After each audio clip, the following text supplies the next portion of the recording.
ناظرین کرام السلام علیکم۔ قاہرہ کی فضاؤں میں ابھی اصلاحات کی خوشبو پھیلی رہی تھی کہ ایک نئی آزمائش کی آندھی چلنے لگی۔ صلاح الدین ایوبی نے مصر کو داخلی طور پر مستحکم ضرور کر لیا تھا، مگر بیرونی خطرات بدستور منڈلا رہے تھے۔ صلیبی حکمران، خاص طور پر یروشلم کا بادشاہ، دیکھ رہا تھا کہ شام اور مصر کا اتحاد ان کے اقتدار کے لیے خطرے کی گھنٹی ہے۔ فاطمی خلافت کے زوال کے بعد صلیبیوں کو یہ امید تھی کہ مصر میں انتشار پھیلے گا اور وہ آسانی سے اس پر قبضہ جما لیں گے، لیکن جب انہیں پتہ چلا کہ صلاح الدین، جو نور الدین زنگی کا قابل ترین سپہ سالار ہے، اب وہاں حکمران بن چکا ہے، تو یروشلم کے ایوانوں میں اضطراب کی لہر دوڑ گئی۔ ان کے لیے یہ محض سیاسی تبدیلی نہیں تھی، یہ اعلان خطرہ تھا۔ سن 1171 عیسوی کے اختتامی مہینے تھے۔ صلیبیوں نے سمندر کے راستے مصر پر اچانک حملے کی تیاری کی۔ انہوں نے قاہرہ کی بندرگاہ دمیاط کو نشانہ بنایا، جو تجارتی اور عسکری لحاظ سے نہایت اہم مقام تھا۔ ان کی امید تھی کہ مصر کے لوگ ابھی تک صلاح الدین کے نئے نظام سے مطمئن نہیں ہوں گے اور وہ حملے کے وقت مدد نہیں کریں گے، مگر وہ یہ بھول گئے تھے کہ صلاح الدین صرف تلوار کا ماہر نہیں بلکہ دلوں کا فاتح بھی ہے۔ جو ہی صلیبی بیڑوں کی موجودگی دمیاط کے قریب دیکھی گئی، صلاح الدین نے فوری طور پر ایک اجلاس طلب کیا۔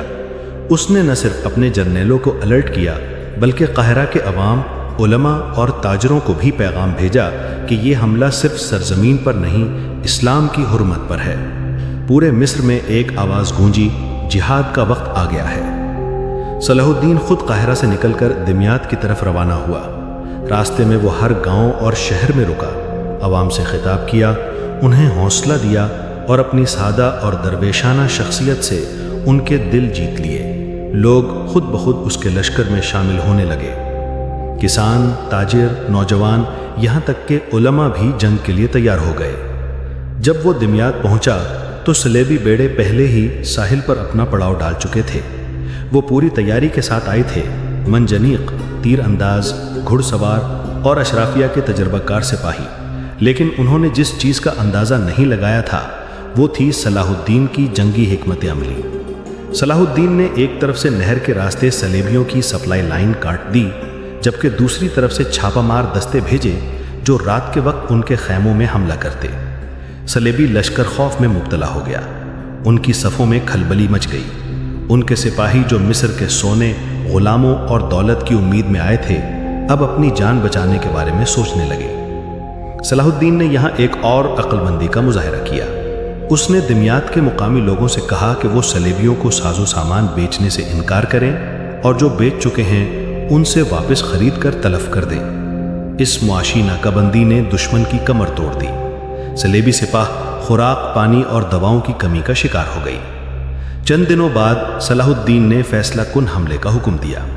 نماز فجر کے بعد جب قاہرہ کے مؤذنوں کی صدائیں دمیاط کی فضاؤں میں پہنچ رہی تھیں، صلاح الدین کے سپاہی اللہ اکبر کے نعرے بلند کرتے ہوئے صلیبی لشکر پر ٹوٹ پڑے۔ گھمسان کا رن پڑا۔ صلاح الدین خود گھوڑے پر سوار سب سے آگے لڑ رہا تھا۔ اس کے دائیں بائیں اس کے وفادار کمانڈر موجود تھے، جن کی آنکھوں میں ایمان کی چمک اور دل میں شہادت کی آرزو تھی۔ اس لڑائی میں صلیبیوں کو شدید نقصان اٹھانا پڑا۔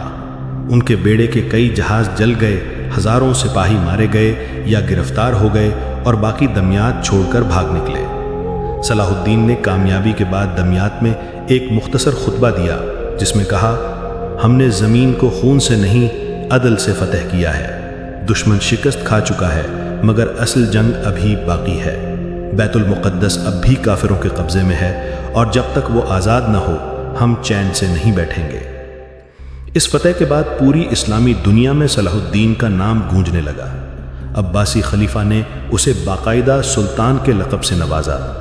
شام، حلب اور موصل کے مسلم حکمرانوں نے اس کی حمایت کا اعلان کیا۔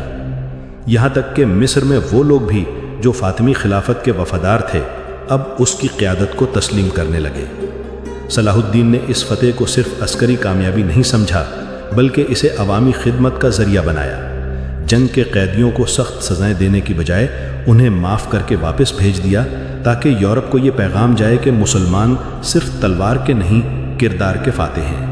قاہرہ پہنچ کر اس نے جشن منانے کی اجازت نہ دی۔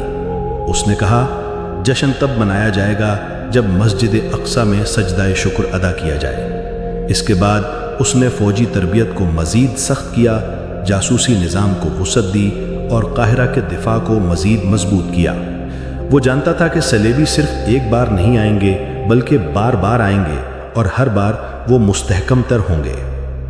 صلیبیوں کے ساتھ پہلی جھڑپ میں صلاح الدین نے صرف ایک شہر نہیں بچایا، اس نے امت کے دل میں امید جگائی، ایمان کو تازہ کیا اور جہاد کو فقط جنگ نہیں، خدمت، قربانی اور اخلاق کا مجموعہ ثابت کیا۔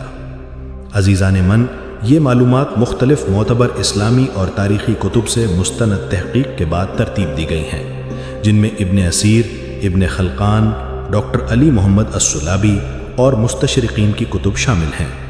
مکمل حوالے جات ڈسکرپشن میں دیے گئے ہیں۔ ناظرین، ہماری اگلی قسط ہوگی مصر و شام کا اتحاد، جہاں صلاح الدین امت کو متحد کرنے کے لیے مختلف مسلم ریاستوں سے اتحاد کرتا ہے اور اسلامی اتحاد کا خواب عملی صورت اختیار کرنے لگتا ہے۔ تب تک اپنے میزبان کو دیجیے اجازت۔ اللہ حافظ۔